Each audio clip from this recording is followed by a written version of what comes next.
नमस्कार विद्यार्थियों, मेरा नाम चंद्र प्रकाश शर्मा है। मैं हिंदी का सहायक प्रोफेसर हूँ।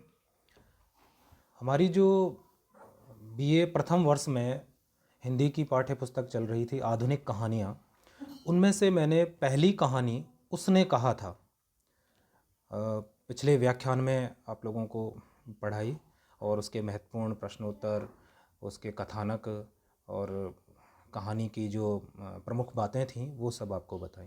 आज के व्याख्यान में मैं आपको अपने पाठ्यक्रम की जो दूसरी कहानी है, जिसका शीर्षक है नमक का दारोगा, इसके लेखक हैं प्रेमचंद, इसके बारे में अपना व्याख्यान दूंगा। सबसे पहले हमें लेखक के बारे में जानकारी होनी चाहिए। प्रेमचंद का नाम हिंदी साहित्य में है, बड़े ही आदर के साथ लिया जाता है और हिंदी कहानी और उपन्यास में उनकी लेखनी बड़ी ही बेजोड़ मानी जाती है।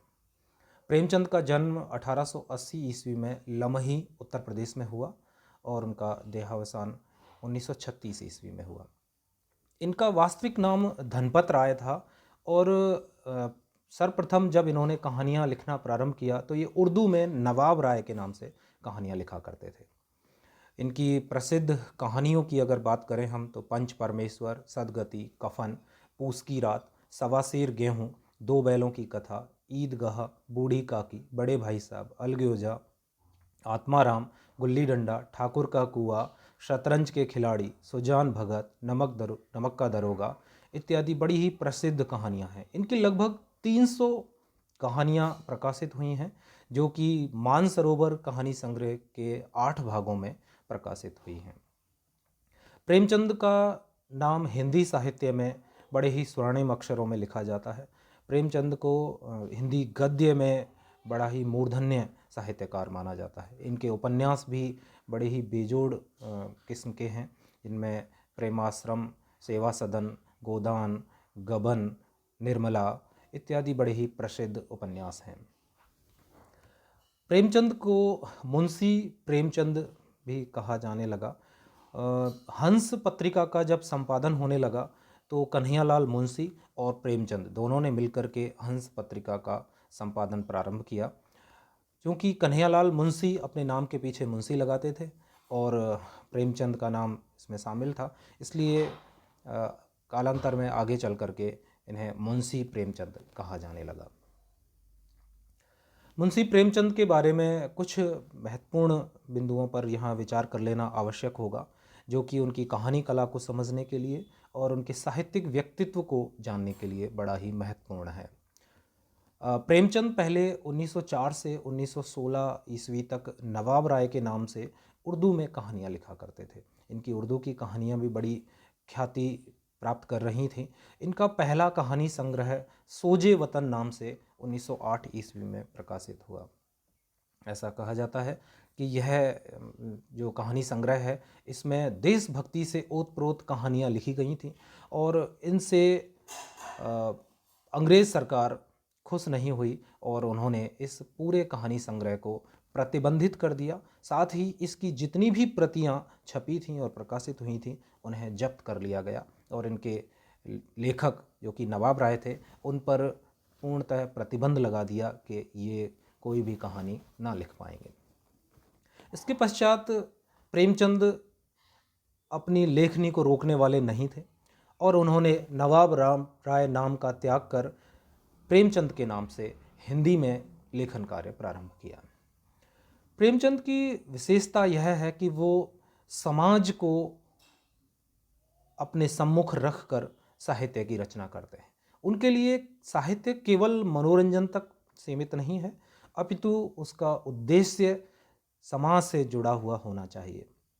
प्रेमचंद के साहित्य का मुख्य स्वर हमें उनके साहित्य में दिखता भी है, जो कला का कार्य मनोरंजन नहीं सामाजिक सौउद्देश्यता है, इस कथन को सिद्ध करता है। प्रेमचंद के लेखन का यह मूल वाक्य, मूल सूत्र आधार वाक्य भी है।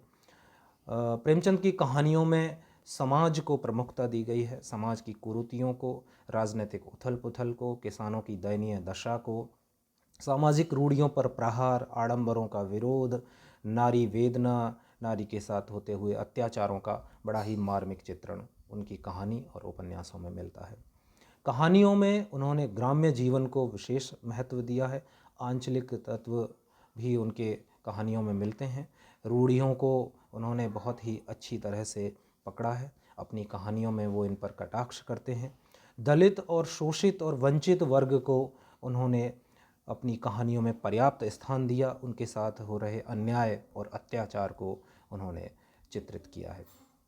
उनकी कहानियाँ कहानी कला की दृष्टि से भी बड़ी बेजोड़ मानी जाती हैं। उनके कथानक उत्तर भारत के लोगों को अपने जैसे लगते हैं।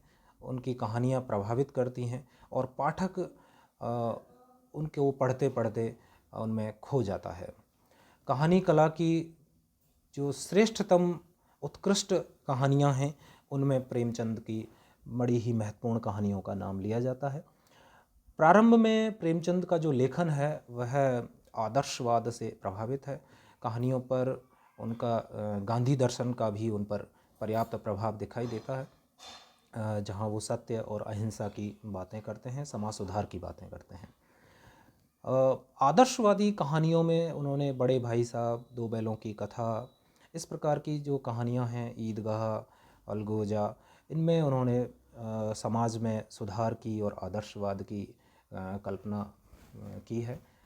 किंतु आगे चल कर के यथार्थ से प्रभावित होकर के उनकी कहानियों में यथार्थवाद भी दिखता है, जिसकी श्रेष्ठ नमूने हमें कफन और पूस की रात में दिखाई देते हैं, जहाँ वो समाज के कड़वे सच को हमारे सामने लाकर रखते हैं। सदगति और सवासेर गेहूँ भी इसी प्रकार की कहानियाँ हैं जो कड़वे यथार्थ को हमारे सामने रखती हैं। नमक का दारोगा कहानी आदर्शवादी कहानी है और जिसमें ईमानदार व्यक्ति की निष्ठापूर्वक अपने कर्तव्य पर दृढ़ रहने के कथानक को लिया गया है। इस कहानी में नायक वंशीधर जीवन में सारे अभावों के बावजूद आलोपी दिन से रिश्वत स्वीकार नहीं करता। अपनी ईमानदारी के कारण उसे अपनी नौकरी से भी हाथ धोना पड़ता है।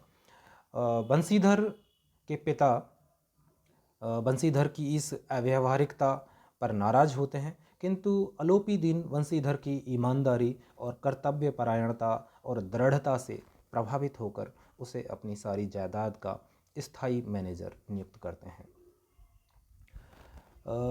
समाज में ईमानदारी, कर्तव्यनिष्ठता के महत्वपूर्ण गुणों को रेखांकित करती है ये कहानी। कहानी एक संदेश छोड़ती है कि आज के इस भ्रष्ट वातावरण में भी अपनी ईमानदारी पर अडिग रहने वाले व्यक्तियों की बहुत आवश्यकता है। कहानी बहुत ही रोचक और मार्मिक है। कहानी कला का यह उत्कृष्ट उदाहरण है और पाठक के समक्ष न केवल यह आदर्श प्रस्तुत करती है, अपितु उसके चित्त को भ्रष्टाचार के प्रति सजग होने के लिए भी व्यथित करती है।